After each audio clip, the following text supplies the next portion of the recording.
Hello guys, আসসালামু আলাইকুম। কেমন আছেন সবাই? আশা করি সবাই অনেক অনেক ভালো আছেন। তো আজকে দেখতে পাচ্ছেন আমরা গ্যাস বেলুন তৈরি করছি বাড়িতেই। আসলে আমাদের সবাই শখ থাকে ছোটোবেলা থেকে যে গ্যাস বেলুন আমরা তৈরি করব। ছোটোবেলায় মুখ দিয়ে অনেক সময় ফুলাই, কিন্তু ওগুলো কিন্তু আকাশে উড়ে না। তো দেখুন, আজকে আমরা বাড়িতে গ্যাস বেলুন তৈরি করছি। খুব সহজে এটা তৈরি করা হয়েছে। আপনার এটা কস্টিক সোডা আর হচ্ছে আপনার অ্যালুমিনিয়াম ফুয়েল দিয়ে তৈরি করা হয়েছে, বা আপনি অ্যালুমিনিয়াম টুকরাও নিতে পারেন।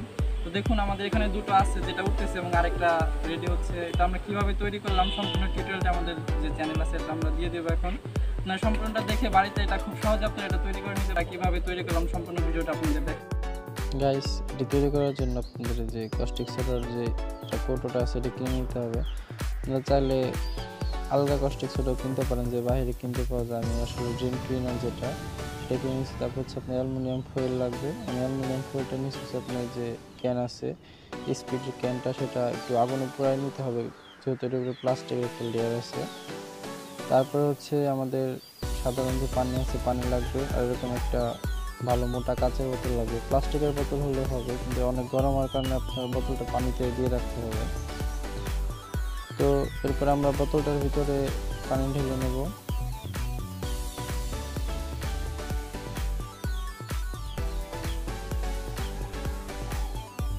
বেশি একটা পানি না, মানে অর্ধেকেরও অনেক নিচে, মানে 4 ভাগের 1 ভাগ পানি দিলে হবে। দেখতে পাচ্ছেন কতটুকু পানি দিলাম। এরপর হচ্ছে আমাদের যে অ্যালুমিনিয়াম ফয়েলগুলো আছে, যতগুলো টুকরো আছে সবগুলো টুকরো আমরা এখানে ফেলে দিব। আর আরেকটা কথা হচ্ছে, আপনারা অবশ্যই হাতে গ্লাভস ব্যবহার করবেন, কারণ কস্টিক সোডাটা যদি চামড়ায় লাগে তাহলে একটু চুলকানি হতে পারে। আবার অবশ্যই এটা বাচ্চারা এটা আপনারা ট্রাই করবেন না, আপনারা বড়দের সাহায্যে এটা করবেন। আপনারা বড় এটা খুব সাবধানে করে আপনার বাচ্চাদের হাতে বেলুনগুলো দিতে পারেন, কারণ যেহেতু এটা হাইড্রোজেন গ্যাস উৎপন্ন হয়, এটা ফ্লেমেবল, একটু সাবধানে থাকবেন। তো দেখুন, আমাদের যে ইয়েগুলো আছে, অ্যালুমিনিয়ামের যে টুকরোগুলো আছে আমরা এটা দিয়ে দিয়েছি। এরপরে হচ্ছে আমরা এর ভিতরে কস্টিক সোডাটা দেওয়ার জন্য আমরা একটা কাগজ দিয়ে ফানেলের মতো তৈরি করে নেব। এরপরে আমি যেহেতু একটু পানি বেশি নিচ্ছি, আর একটু পানি কম নেবেন আপনারা। এইটুকুর জন্য আমরা প্রায় 3 থেকে 4 চামচের মতো কস্টিক সোডা এটার ভিতরে দিয়ে দেব।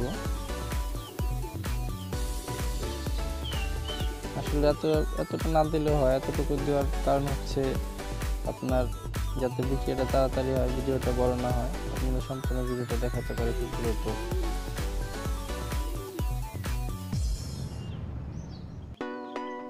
তো গাইস, আমাদের কস্টিক সোডাগুলো ছিল যতটুকু দরকার আমাদের এখানে দেওয়া শেষ। এরপরে হচ্ছে আমরা কাগজটাকে এখান থেকে সরিয়ে ফেলবো, এবং যতটুকু আছে কাগজের লেগে সম্পূর্ণটা ভালো মতো দিয়ে দেবো, এবং একটু হালকা একটু ঝাঁকি দিয়ে নিলেই হবে। এরপর দেখুন বিক্রিয়া শুরু হয়ে গেছে ভিতরে, এবং গ্যাস উৎপন্ন হওয়া কিন্তু শুরু হয়ে গেছে। আমরা একটা বেলুন এখন এখানে লাগিয়ে নিব। খুব দ্রুত আসলে এটা ফুলে যায়, খুব একটা সময় লাগে না। মানে আপনারা যদি অল্প পরিমাণে দেন এখন তাহলে একটু সময় লাগতে পারবে, এবং যদি একটু সোডার পরিমাণটা বাড়ায় দেন তাহলে দেখা গেছে আপনার 30 থেকে 40 সেকেন্ডের ভিতরে একটা বেলুন সম্পূর্ণ ফুলে যায়। তো দেখুন, যেহেতু এখন বিক্রিয়াটা শুরু হয়নি, প্রথম দিকে একটু সময় লাগবে, কিন্তু পরবর্তী যখন বিক্রিয়াটা সম্পূর্ণভাবে শুরু হয়ে যায় তখন অনেক দ্রুত গ্যাস বেরোতে শুরু করে, এবং বেলুনও খুব দ্রুত ভরে যায়। তো দেখুন, আমাদের কিন্তু বেলুনটা ফুলতে শুরু করছে, কারণ যেহেতু এখনো সম্পূর্ণ বিক্রিয়া কিন্তু শুরু হয়নি। শুরু হলে অনেক দ্রুত ভরে যেত। আপনারা এরকম যতটুকু দিয়ে আমি বানালাম চোখ দিয়ে আপনারা প্রায় 4 থেকে 5টা বেলুন খুব ভালোভাবে ফুলাতে পারবেন। কিন্তু দেখেন আমাদের বেলুনটা ফুলানো কমপ্লিট হয়ে গেছে। এরপরে হচ্ছে এটা আমরা দিয়ে নেব একটু। তো গাইস, দেখুন পানি বেশি হওয়ার কারণে কিন্তু যে ফেনাটা আছে সেটা মানে গ্যাসের সাহায্যে উপর দিকে উঠে আসছে হালকা করে। সেই জন্য বলছিলাম পানিটা একটু প্রথম দিকে কম দিতে হবে। তো দেখুন আমরা এটা এখন হালকা ছেড়ে দেখাচ্ছি আপনাদের। এটা কি সুন্দরভাবে আকাশে উড়ে যাচ্ছে। আসলে আমাদের অনেকের স্বপ্ন থাকে এরকম গ্যাস বেলুন তৈরি করব। দেখুন খুব সহজে কিন্তু গ্যাস বেলুনটা ঘরোয়া জিনিস দিয়ে কিন্তু কমপ্লিট হয়ে গেছে।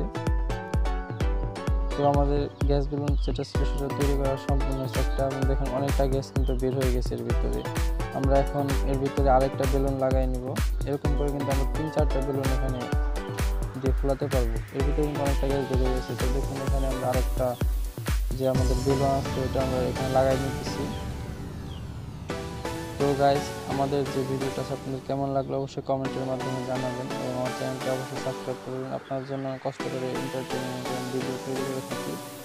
আমাদের সাবস্ক্রাইব করে আমাদের পাশেই থাকবেন এবং অবশ্যই কমেন্টের মাধ্যমে জানাবেন পরবর্তীতে আপনার কি ভিডিও